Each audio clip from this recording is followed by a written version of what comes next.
네, 생명존중 4주차 강의 2차시, 2교시 시작하도록 하겠습니다. 우리가 조금 전에 1교시에 도대체 보조생식술이라는 것이 무엇인지, 자, 보조생식술이라는 것은 정상적으로 결혼해서 부부관계를 갖고 그럼에도 불구하고 1년 정도가 지났는데도 임신이 잘 안 되는 경우, 이것을 우리가 이제 과거에는 불임이라고 표현했지만은 최근에는 이제 부정적인 의미가 있어서 이제 난임이라고 얘기한다고 했잖아요. 그래서 아이를 갖고 싶어하는 그런 사람들을 위해서 난임을 치료하는 그런 과정으로서 이제 보조생식술이라고 하는 것을 이제 우리가 이제 적용을 하게 되는데요. 바로 그런 보조생식술의 과정에서 어떻게 이 보조생식술들이 이제 이루어지고 하는 것들을 살펴봤고, 또 그 과정에서 일어나는 여러 가지 이제 부작용 등에 대한 이런 이제 부작용들에 대해서도 같이 한번 이제 살펴봤습니다. 예, 이번 시간에는 여러분들하고 바로 이 보조생식술의 이제 생명윤리와 관련된 그런 문제들을 갖다 같이 한번 이제 살펴보도록 하겠습니다. 예, 보조생식술을 통한 생명윤리의 문제. 여기에는 어떠한 문제들이 있냐면 이런 문제들이 있어요. 생식세포, 난자나 정자, 또는 배아, 이런 것들이 상품화될 수 있다는 거예요. 매매나 이런 것들이 불법적으로 일어나고 그럼으로써 이것이 상품화될 수 있고요. 사실은 우리나라에서는 매매 이런 것들이 다 불법이에요. 이것은 기증을 통해서만 정상적으로 이런 이제 보조생식술에 활용을 할 수 있도록 되어 있는데요. 그런 것들이 지금 이제 예를 들어서 뭐 여성의 난자라든가 또 남성의 정자라든가 이런 것들이 어떤 등급이 매겨져 가지고 무슨 어느 대학교 나오고 얼마나 건강하고 그럼으로써 이런 것들이 불법적으로 가격이 매겨져 가지고 매매가 되고 그런 이제 사례들을 우리가 봐왔었잖아요. 그런 것뿐만이 아니라 두 번째는 이제 체외에서의 어떤 수정을 통해 가지고 그래가지고 배아의 존재가 가능해졌잖아요. 그렇죠? 체외에서 시험관하기, 즉 시험관 시술을 통해서 거기서 이제 수정을 시키고 배양을 하고 그래서 이제 배아를 갖다 이제 만들게 되고, 바로 그 배아를 갖다가 이제 자궁에 착상시킴으로써 정상적으로 이제 임신으로 이어지는 그런 것들이 가능해지다 보니까 이제는 그 아이를 키우는 자궁을 제공하는, 즉 그러한 여성들의 존재도 가능해졌다는 거예요. 바로 그래서 그것이 우리가 소위 이야기하는 이제 대리모, 자기의 자궁을 갖다가 엄마를 대신해서 제공을 해서 아기를 키워주는 그런 이제 대리모도 등장하게 됐는데, 이 과정에서 태국이라든가 인도 등지에서 여러 가지 문제가 이제 발생하기도 했어요. 예를 들자면 그 중에 정상적인 아이만 이제 이렇게 인수해 간다라든가, 또는 어떤 일본의 어떤 회사의 이제 대표인데, 이 경우에는 태국의 대리모를 통해 가지고 15명이나 자기 아이를 갖다가 이렇게 대리모를 통해 가지고 이제 낳기도 하고 그런 사례들도 이제 있게 되는 거예요. 또 최근에는 어떤 유럽 쪽에서, 동유럽 쪽에서 결혼은 물론 했어요. 그런데 대리모를 통해 가지고 한 번에 10명이나 되는 그런 이제 아이를 갖다가 얻기도 하는 그러한 것들이 매스컴을 통해 가지고 등장을 하기도 했죠. 같이 한번 영상 보실까요? 오클릭 마지막 검색어는 대리모통의 자녀 10명입니다. 유럽 흑해연안 국가 조지아에서 대리모를 통해 자녀 10명을 얻은 부부의 사연이 화제입니다. 러시아 출신 20대 여성 크리스티나와 터키 출신의 50대 남성 갈립은 몇 년 전 조지아에서 휴가를 보내던 중 만나 결혼했습니다. 이후 임신이 뜻대로 되지 않던 이들은 대리모를 고용했는데요. 다수의 대리모를 통해 낳은 자녀가 모두 10명입니다. 자녀들은 모두 첫 돌이 지나지 않은 아기로 여러 대리모와 계약을 통해 비슷한 시기에 태어난 건데요. 대리모는 한 번 임신할 때마다 우리 돈 1,000만 원 정도를 받고 태어난 아이에 대해서는 아무런 권리가 없음을 명시한 계약서에 서명했다고 합니다. 놀라운 건 이들 부부가 더 많은 아이를 갖고 싶어 한다는 점인데요. 크리스티나는 지금 당장은 아니지만 10명에서 멈출 계획은 없다. 남편과 105명의 아이를 갖자고 얘기하기도 했다고 말했습니다. 누리꾼들은 아이들은 축복이죠. 함께 오래도록 행복하시길. 과연 모든 아이들에게 골고루 사랑을 줄 수 있을지 좀 걱정됩니다. 라는 반응을 보였습니다. 지금까지 오클릭이었습니다. 네, 이 경우에는 부부가 그렇죠? 난자와 정자를 통해서 그래서 이제 시험관에서 수정란을 갖다가 이제 만든 다음에 그 수정란을 배양한 상태에서 적절하게 배양한 상태에서 대리모를 통해서 이제 아이를 갖다 이제 낳게 된 그런 이제 사례인 것이죠.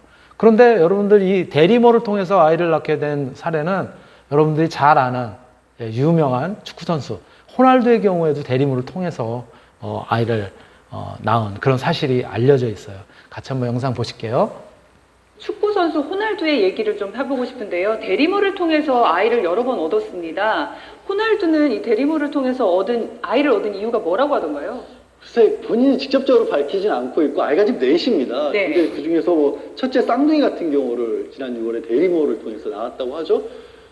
그냥 세간에서 짐작을 하기는 우리보다 지금 미국이라든가 유럽이나 이런 쪽은 부부가 결혼했다가 이혼을 하면 네. 여성이 받게 되는 재산 분할권이 굉장히 강합니다. 아. 우리는 한 15년, 20년 해야 한 뭐 3분의 1 절반 정도를 받는데 거기 결혼했다가 바로 헤어지더라도 거의 절반을 여성에게 줘야 되는 경우가 있거든요. 네. 그래서 어쩌면 그런 이유 때문에 이제 아내를 통해서 결혼을 통해서 아이를 얻은 게 아니라 그냥 대리모를 통해서 얻은 게 아니냐라고 하는데요.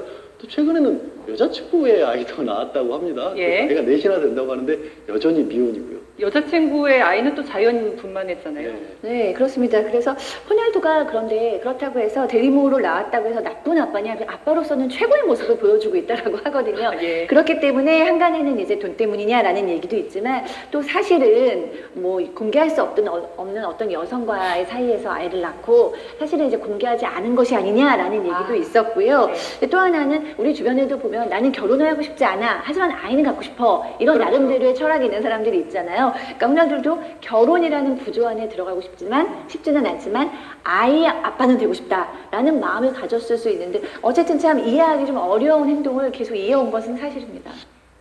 네, 이렇게 대리모를 통한 아이를 갖다가 이제 낳는다라든가 이런 문제들이 실제 우리 사회에 존재를 하고 있는 거예요. 자, 그렇다면 우리가 이야기했었던 생식세포의 또는 배아의 어떤 상품화 또 불법적인 거래 이러한 문제뿐만이 아니라 대리모를 통한 이제 이런 사례들을 갖다 이제 우리가 볼 수 있었잖아요.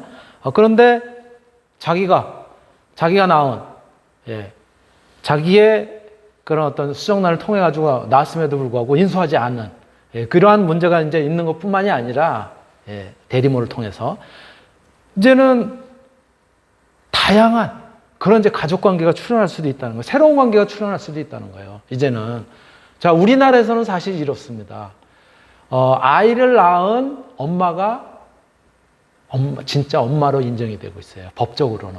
그러니까 사실 생물학적으로는, 그쵸? 난자를 제공한 엄마가 사실은 생물학적인 엄마잖아요. 그런데 우리나라에서는 아이를 낳은 사람이 엄마로 그렇게 이제 현재까지 법적인 이제 정비가 필요하지만 그러한 형태로 되어 있고요.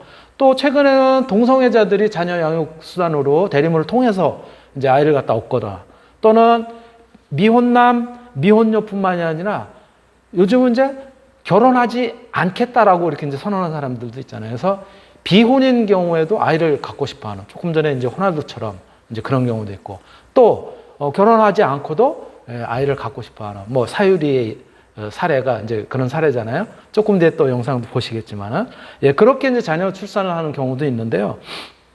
미국에서는 어떤 이제 일이 있었냐면은 딸이 사실은 임신이 됐다가도 유산을 하고 정상적으로 아이를 갖다 이제 키울 수 없는 그런 정상적인 임신이 가능하지 않은 상태에서 딸의 난자, 그 다음에 사이의 정자로 이렇게 그 수정이 되어 있는 정상 수정란을 엄마가 대리모 역할을 갖다 자처를 한 거예요. 그래서 엄마가 자기 자궁을 빌려서 그래서 딸과 사이에 아이를 갖다 낳은 그런 사례가 우리 매스컴을 통해서도 흘러나온 적이 있습니다.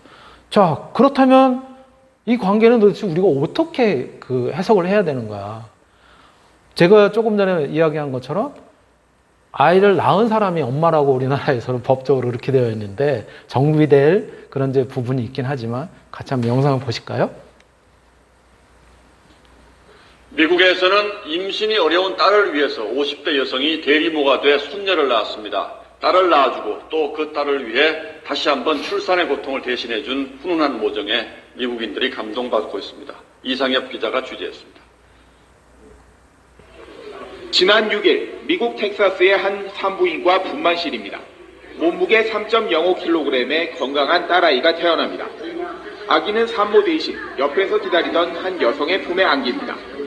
환하게 웃음 지으며 이 모습을 바라보는 산모는 여성의 어머니이자 갓 태어난 아기의 할머니인 54살의 트레이시 톰슨입니다. 딸이 지난 3년 동안 번번이 임신에 실패하자 대리모를 자처했습니다. She had gone through so much, and her husband had gone through so much, the miscarriages and the fertility and all that, and I didn't want to disappoint her. 톰슨은 딸이 시험관 아기 시술을 위해 남겨놓은 마지막 난자 4개를 이용해 임신에 성공했습니다. 병원 측은 톰슨이 폐경한 지 7년이나 지났지만 호르몬 요법 등을 통해 다시 임신할 수 있는 몸 상태가 됐다고 밝혔습니다. My lovely mom offered to give me the greatest gift I could ever have in my life. 어머니의 도움으로 딸을 얻게 된 부부는 아기의 이름을 어머니 트레이시와 딸 켈리의 이름을 합쳐 켈시라고 지었습니다.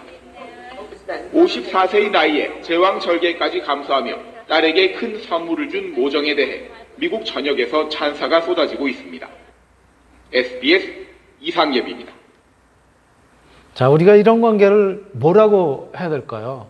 우리나라의 법적인 테두리 내에서 지금 현재까지는 아기한테는 할머니이기도 하면 외할머니이기도 하면서 엄마인 거죠, 그렇죠? 예, 이제 그러한 관계, 하여튼 복잡한 그런 이제 관계가 형성이 되기도 한다는 거죠. 이러한 이제 문제가 있기도 하고요. 최근에는 또 이러한 문제뿐만이 아니라 어떠한 그 경우가 있었냐면은요, 그 엄마가 즉 여성이 뭐에 문제가 있었냐면은 미토콘드리아에 문제가 있어가지고 그걸로 인해 가지고 그 아이를 갖다 정상적으로 출산을 했는데도 불구하고 그러한 유전적인 문제로 인해 가지고 아이가 이제 얼마 자라지 못하고 죽고 이런 문제가 있어가지고 그거를 해결하기 위해서 의학의 힘을 갖다 이제 빌게 됩니다. 그래서 여성의 난자로부터 미토콘드리아에 문제가 있기 때문에 건강한 그냥 핵만 떼내서 엄마의 핵만 떼내서 다른 미토콘드리아의 문제가 전혀 없는 난자를 제공한 사람의 핵은 제거를 해버리고 떼버리고 이 엄마의 핵을 갖다가 그 난자에다가 이식을 한 다음에 그 다음에 아버지로부터의 건강한 정자와 수정을 한 다음에 그 다음에 이제 수정란을 갖다가 엄마의 자궁에 이식을 해서 정상적인 아이를 갖다 낳았어요. 이거 도대체 어떻게 되는 거냐고요. 이러한 사례들이 이제 있었어요. 바로 이러한 거예요. 그러니까 엄마가 저 미토콘드리아에 문제가 있어가지고 DNA가 손상이 된 미토콘드리아에 문제가 있어서 핵을 갖다가 난자를 제공한 여성의 난자에 핵은 제거를 하고 그 난자에다가 핵을 갖다가 이식을 한 다음에 남편의 건강한 정자랑 수정을 시키고 그리고 그 수정란을 갖다가 엄마한테 다시 자궁에 착상을 시킨 다음에 아이를 낳은 거예요. 그래서 뭐가 되는 거예요? 부모가 셋인 거예요. 그렇죠? 예, 세 부모 아이. 이것도 마찬가지 영상을 통해서 같이 한번 보실게요. 부모가 셋인 아기가 세계 최초로 태어난 사실이 공개됐습니다. 유전병을 막기 위해 3명의 부모를 통해 인공수정을 한 건데 혁명적인 성과라는 평가와 함께 우려의 목소리도 나오고 있습니다. 장선희 기자입니다. 의사품에 안긴 갓 태어난 아기입니다. 여느 아기와 다름없어 보이지만 아기의 부모는 3명입니다. 아기 엄마는 뇌와 척수 등 중추신경계를 악화시키는 리 증후군의 유전자를 갖고 있습니다. 엄마를 통해 아이에게 유전되는 미토콘드리아 유전 질환입니다. 엄마는 건강했지만 태어난 두 아기는 각각 8개월, 6살 때 사망했습니다. 결국 선택한 것이 세부모 인공수정입니다. 미토콘드리아 결함이 있는 엄마의 난자에서 핵을 빼는 뒤 정상적 미토콘드리아를 가진 다른 여성의 난자에 주입합니다. 이후 아빠의 정자와 체외 수정하는 방식입니다. 아기는 친엄마와 아빠, 난자 제공자 3명의 유전자를 모두 물려받았지만 리 증후군을 일으키는 친엄마의 유전자 변이는 물려받지 않았습니다. Cosmetic stuff, no. But I wouldn't hold this experiment hostage to that worry. 영국이 지난해 세부모 체외 수정을 허용하는 법을 만들면서 세계의 주목을 받았습니다. 유전병을 막을 수 있다는 찬성론과 유전자 조작에 의한 맞춤아기가 양산될 거란 반대론 간 논쟁이 다시 불붙게 됐습니다. SBS 장선입니다. 이러한 경우를 갖다가 우리가 어떻게 해석을 해야 되는 거예요, 도대체? 보통은 엄마, 아빠. 근데 엄마가 둘인 거예요, 그렇죠?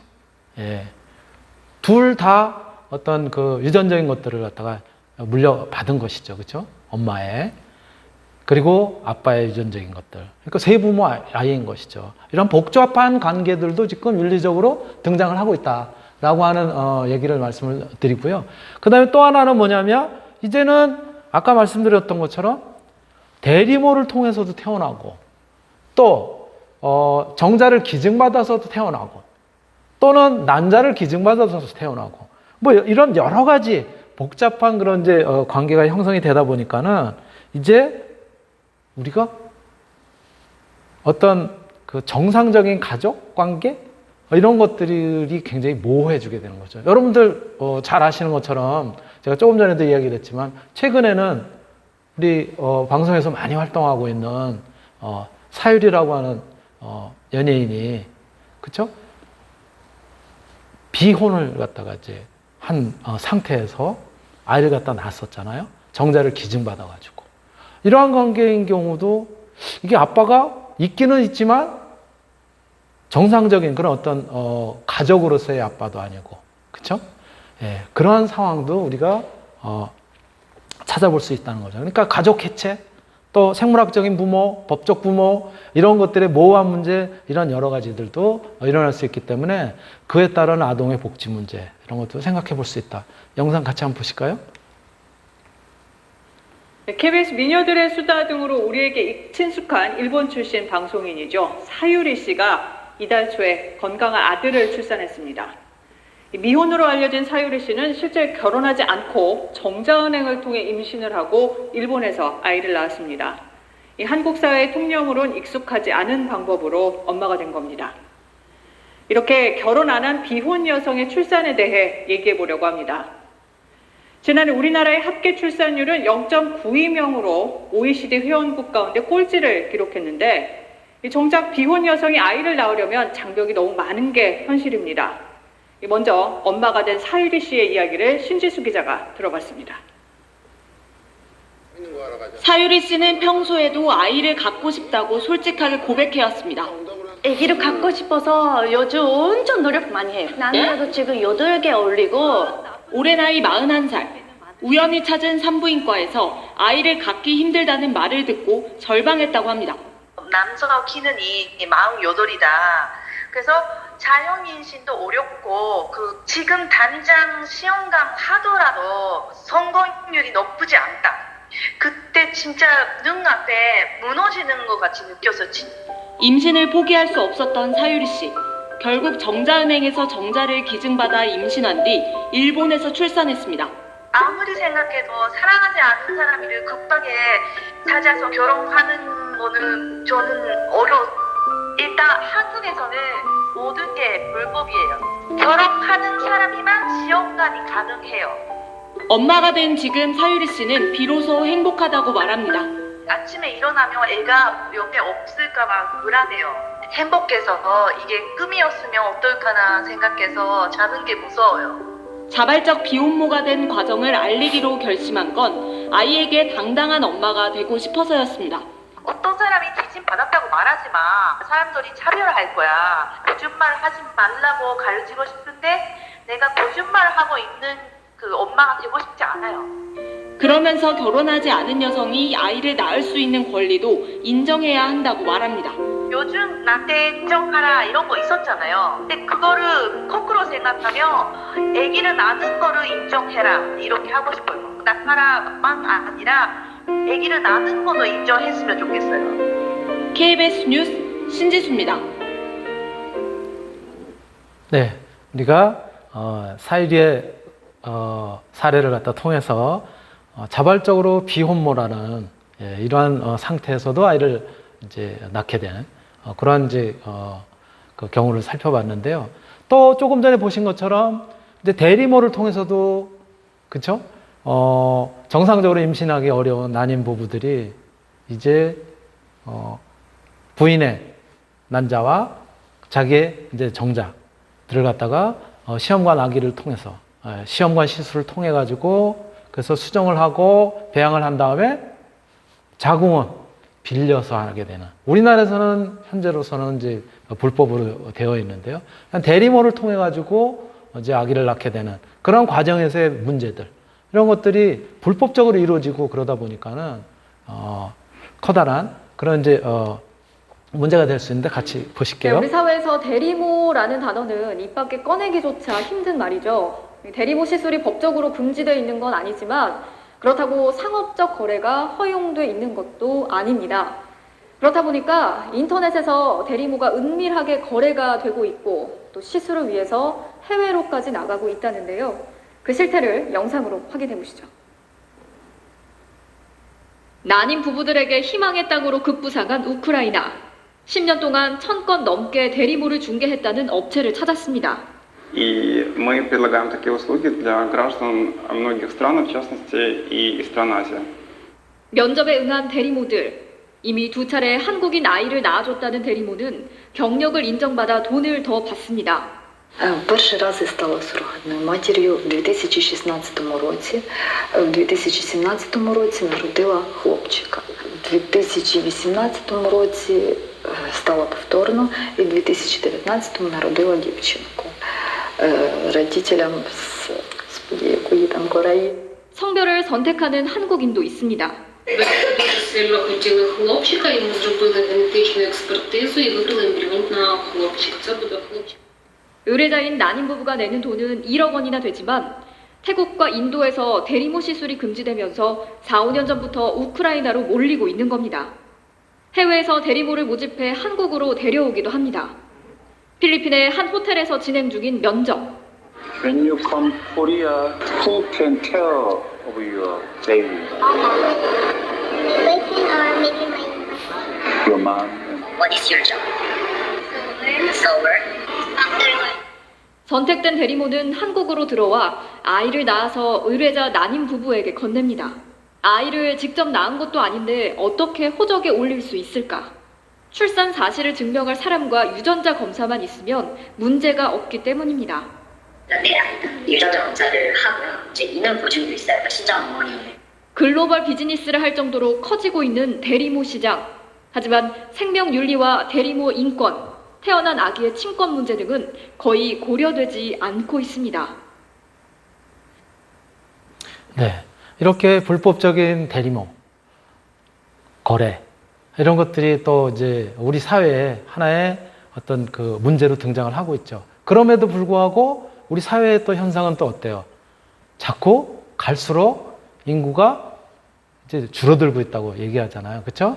예, 아이를 갖다 낳으려고 하는 그런 경향이 이제 적어지고 또 결혼도 또 안 하려고 하는 그런 이제 경향도 이제 있고요. 그래서 출산율이 점점 떨어져가지고 합계 출산율이 1이 채 안 된다는 거 아니에요. 부부가 2명이 1명도 낳지 않는 0.97 뭐 이런 정도에 머물러 있다고 하잖아요. OECD 최저의 출산율이라고 하고 있단 말이에요. 그러다 보니까 또 다른 한편에서는 이제 사유리처럼 나는 결혼을 하지 않지만 아이는 갖고 싶다. 또 나는 결혼을 하지 않지만 아이는 갖고 싶은 그런 남성들도 등장을 하게 되고 동성애 부부도 등장을 하게 되고 가족관계가 굉장히 묘하게 이렇게 복잡해진 그런 이제 경향에 있습니다. 우리 사회가 처해 있단 말이에요. 그런 현실에. 그래서 지금까지는 난자의 불법적인 거래 이런 것들이 매스컴을 타고 그랬었는데 또 한편에서는 최근에는 이 사유리의 사례처럼 나는 결혼은 하고 싶지 않은데 그럼에도 불구하고 아이를 갖고 싶다. 그런데 이런 어떤 정자은행이 우리나라에서는 활발하게 이렇게 활용이 되거나 그렇게 돼 있지 않다 보니까 불법적인 또 정자 거래 이런 것들도 등장을 하게 된 거예요. 그래서 정자 삽니다. 정자 팝니다. 이런 이제 불법적인 내용들도 매스컴을 통해서 등장을 하게 됐어요. 같이 한번 그 부분도 보실게요. 네. 태어나는 아동에 대한 복지의 문제 중에서 난자나 배아 이런 것들이 생식 이외에도 이제 사용이 되지만 기타 어떤 불법적인 그런 난자뿐만 아니라 정자의 이제 거래 이런 것들도 등장을 하게 됐다라고 하는 점 같이 보실게요. 네, 이어서 탐사보도팀 취재 내용입니다. 얼마 전 결혼을 하지 않은 방송인 사유리 씨가 아이를 낳았다고 밝혀 정자 기증에 대한 관심이 높아졌죠. 네, 우리나라에도 정자은행이 있지만 양이 부족해서 합법적인 방법으로 기증받기가 매우 어렵습니다. 그러다 보니까 SNS에서 돈을 받고 정자를 판다는 사람들까지 등장했습니다. 황수연 기자입니다. 취재팀은 대리부들의 존재를 확인하기 위해 난임 부부로 가장해 SNS에 글을 올렸습니다. 정자를 기증받고 싶다는 글에 3일 만에 20명이 넘는 남성들이 답장을 보내왔습니다. 그들이 밝힌 자신의 직업은 의사, 대기업 회사원, 군인을 비롯해 다양했습니다. 자신을 의사라고 소개한 남성을 만나봤습니다. 신원증명을 하겠다며 만나자마자 각종 증명서를 내밉니다. 30대 초반의 나이인데 한 차례 대리부 경험이 있다고 말합니다.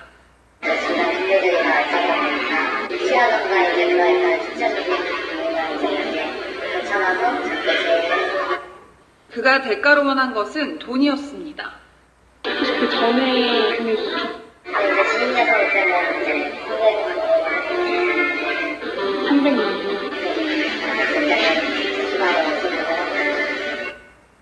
돈을 주고 정자를 거래하는 것은 엄연한 불법으로 3년 이하의 징역에 처한다는 규정이 있지만 공여자끼리 비밀에 붙인다면 단속은 사실상 불가능합니다. 지난해 우리나라에서 난임 진단을 받은 남성은 8만 명에 육박합니다. 난임 부부들이 원활하고 안전하게 정자를 기증받을 수 있도록 제도 개선이 시급합니다. 채널A 뉴스 황수연입니다. 네, 이러한 사례들이 막 등장하는가 하면 한편에서는 이제 이러다 보면 정자 기증, 또 난자 기증, 또 대리모 이게 만나면 어떻게 되겠어요? 정자도 클릭해가지고 살 수 있고 또 남자도 클릭해서 살 수 있고 또 그것을 체외 수정을 통해서 수정을 시킨 다음에 그 수정란을 제3의 대리모에게 착상시켜서 그렇죠? 그래서 아이를 갖다 얻을 수 있는 이게 무슨 거래하는 것도 아니고 이런 상황까지 우리 지금 현실에 가까이 다가오고 있습니다. 그래서 이런 이제 우리가 인터넷을 통해 가지고 쇼핑을 하듯이 구글 베이비라고 하는 그런 이제 영화도 등장을 했거든요. 같이 한번 그런 사회가 과연 도래할까요? 보시겠습니다. 어서 와.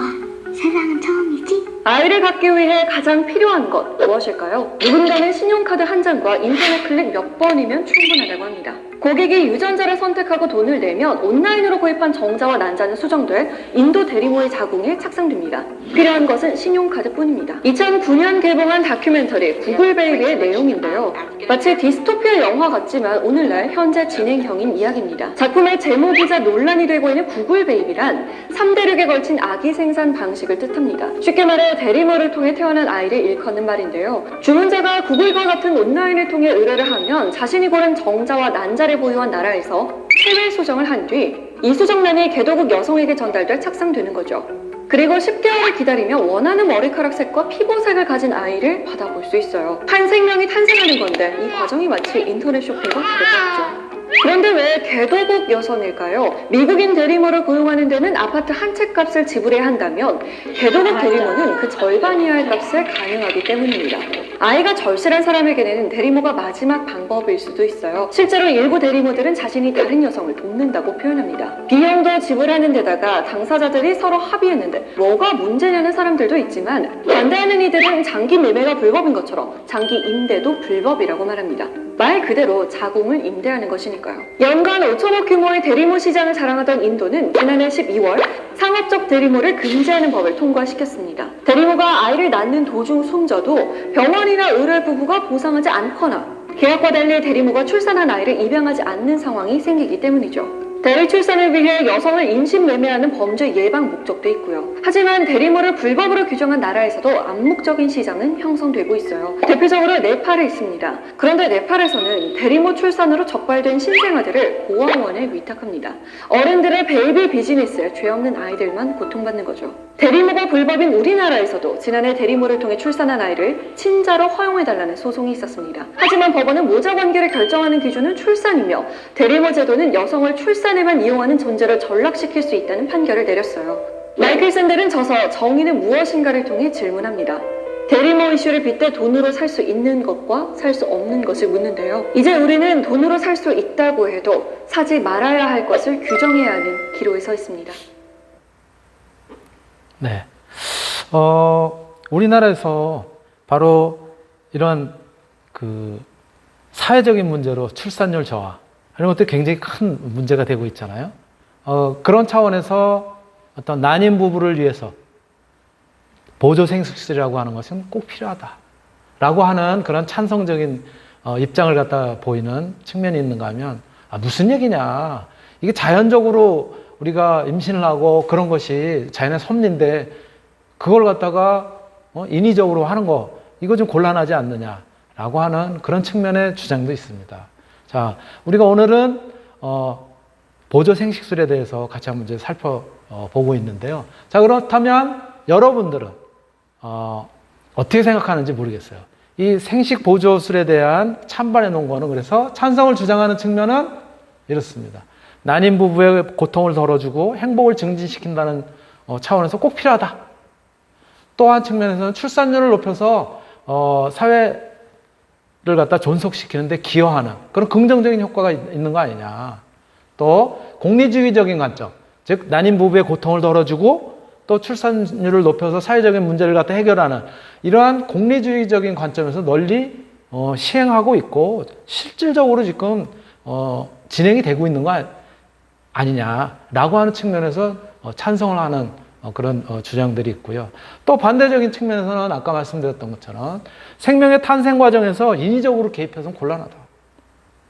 또 이게 자연법 윤리 관점에 어긋나는 일 아니냐. 우리가 꼭 종교를 갖다 들먹일 필요는 없지만 종교적으로 봤을 때는 아이를 갖다가 출산하고 이런 것들이 하나님의 섭리이고 그런데 이것을 우리가 인위적으로 어떻게 뭐 정자도 없고 난자도 없고 이러한 것들은 곤란하지 않느냐라고 하는 그런 측면도 있을 수 있겠죠. 또 다른 종교적인 측면에 어떤 이제 불교적인 그런 입장이라면 그렇게 필요에 의해서 하는 것도 하나의 과정이고 그런 것들도 어떤 그 인연에 의해서 그런 관계에서 되는 건데 그런 부분들은 또 뭐 허용할 수도 있는 거 아니냐라고 볼 수 있는 관점도 있지 않을까요? 예, 굉장히 여러분들의 생각, 마찬가지 찬성의 입장, 또 반대 입장, 다양한 것들이 있을 수 있죠. 여러분들은 어떻게 생각하세요? 여러분들은 생식 보조술에 대해서 어떤 생각입니까? 찬성의 입장입니까? 그렇다면 찬성하는 이유는 뭐죠? 아니면 반대하는 입장인가요? 그렇다면 반대하는 이유는 뭐죠? 네, 요거는 여러분들한테 과제로 남겨두겠습니다. 네, LMS에도 또 구글 클래스룸에도 과제로 올려놓을 테니까는 여러분들의 생각을 담아서 꼭 이렇게 제출해 주시기 바라고요. 예. 오늘 제가 여러분들하고 같이 준비한 내용은 보조생식술과 윤리에 대한 그런 내용이었습니다. 마치겠습니다.